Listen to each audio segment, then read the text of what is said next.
Okay, love you. Oh, yeah, sure. Oh, okay. Oh, well, thanks. Okay, well, just drive real careful. Yeah, everybody's going nuts, man. There must be 30 houses on fire.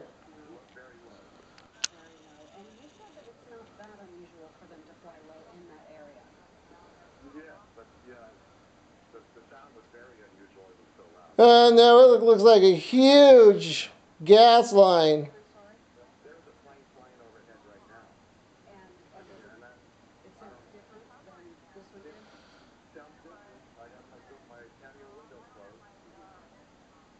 Oh, okay.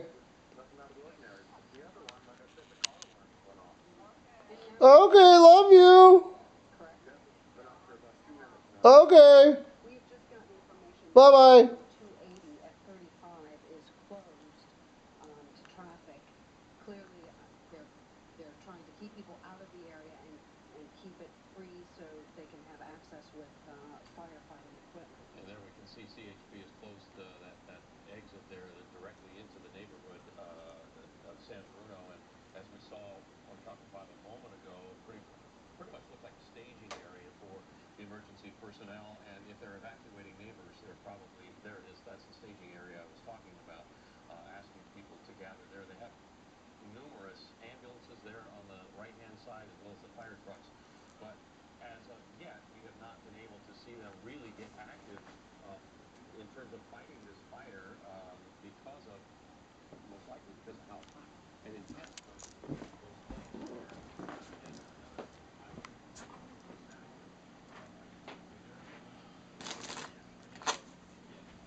Yeah, so I live on the top of the San Francisco watershed, and about a fourth to a half mile away from this. Mm-hmm. So we could see, or I was in my house, and all of a sudden it starts shaking. I hear a loud noise and an explosion. I think it was an airplane that comes down right over. And then I run outside, and I see, from my view, about the entire sky was filled with fire and smoke. And from now what I can see is it's all clear, and houses are on fire. And Did you see a plane? Did you?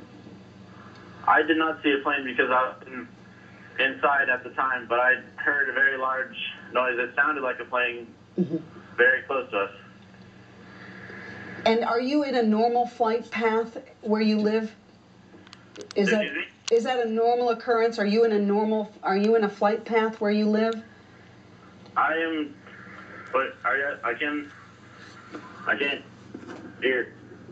All right. Well, thank you very much for your eyewitness account. We appreciate it. We have Larry Lee on the phone. Larry, can you hear us? Yes, I can. And your vantage point, what did you see? I live up in Sneak, was about half a mile from where the explosion was, and the house shook, and I knew it was a plane because I'm used to hearing planes over my house. And this was so low, I was really concerned. And then by the time I ran out of the house, it had already kind of exploded and burst into flames, so it was really quick. Did you see an outline of a plane? Did you see any parts of a plane? We've been unable to actually confirm this. No, I did not actually see the physical outline of any plane, but I am pretty convinced it was definitely a plane because I'm used to hearing the plane's engines roar over the house once in a while. But this, Larry, you're saying, but this was different. Yeah, this was so low. It usually doesn't come that low. I live right within view of the San Bruno Gap here where the planes fly all the time. All right. And, this was right over my house, and it was heading straight down toward Skyline Boulevard. Larry, hang on just a second, because I'm going to ask maybe our director can have the chopper pilot show us once again. There was as we look at the intense flames of these homes that are burning in the San Bruno area, but a little bit ago, the chopper pilot pulled out and gave us a pretty good idea of just how close SFO is and how planes would have hit if it is a plane. We haven't confirmed that, but as Chopper 5 pulls out and tilts up a little bit, we can see that SFO, well, he's got to maneuver into position to do that for me, but how planes come out of SFO, and there's the runway right there. That's what we're talking about in terms of a plane and how it might have approached this neighborhood. And Larry, you say it happens all the time, but this was much louder. This was much different. Oh, and planes don't come quite as low as that. this was so low, it just frightened me to death. I thought I was going to land on my house. Mm. All right, Larry, thank you very much for calling Thanks, us here at CBS 5. I'm wondering what is going on at the airport right now, if there's any way to find out if they have shut down traffic, if there has been any change in the flight path coming in and out of San Francisco. Ken's down in the newsroom. Ken, have you heard anything about changes at SFO?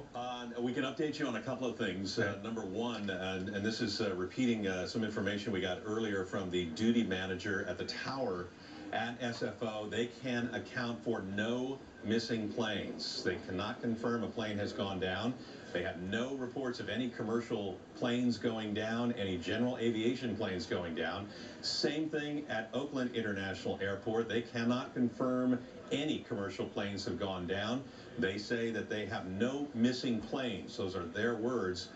So this aircraft, if it was an aircraft, and we have got numerous eyewitness accounts of people at least who have heard what they believe was a plane going over their house, a rumbling, a shaking, and an explosion, which would be consistent with a plane crash. They cannot confirm that at this point. They are saying that they are missing, quote, "We are missing no planes" at this point. So it's a bit of a mystery. This could have been a general aviation plane from out of the area. Could have been somebody transitioning from another airport. Those possibilities are there. It could be a plane that came from quite a distance. We just don't know. We don't mean to challenge the information in any way, but we do want to be certain. Everyone that we've spoken with has heard, and then they've seen the fireball, but they have not seen a plane crash. Yeah, well, when a duty manager or somebody in the FAA or the tower tells you that they can't confirm a plane has gone down, they do that because they had no communication with an aircraft. Right. There was no aircraft that said, "We're in trouble, we're going to hit the ground, look out." There's none of that going on. So right. They cannot confirm it. And that's their official word right now. We are missing no planes. So, right. All right. You know, it's a very fluid situation. We should caution viewers not to jump the gun on any of this stuff. Absolutely. There's all kinds of information on radar that has not been analyzed yet. So we're getting it as quickly to you guys as they're giving it to us. Right. Half the things I'm seeing on Twitter are the things that we're saying here. So we're going to take that with a grain of salt. We're going to step back for a moment. Julie Watts is actually on the scene now. Julie, can you hear us? Julie? We have our reporter, Julie Watts, in the vicinity, and as soon as we can get a connection to her, hopefully she'll have gone to the command center and will give us a better idea of what exactly is going on. Dana, Julie? let me give you a little bit of information that we just got here, Okay. and this is really getting interesting. This comes from Ian Greger, the communications manager for the FAA Western Pacific region. They have sent out a dispatch, and it says, quote, "We don't believe the explosion was caused by an aircraft." So there you go. That's the latest information from the FAA right now. To our question, can you confirm plane down? Quote, "We don't believe the explosion was caused by an aircraft." Now, Alan, we were talking about this a little bit earlier, about how this really looks like. This is a fire that is being fed by a pressurized source. Absolutely. It looks like it could be something other than jet fuel. We just don't know at this point. All right. Okay, Ken. We do have Julie Watts now who's on the scene. Julie, can you hear us? I can hear you. Are you at the command center?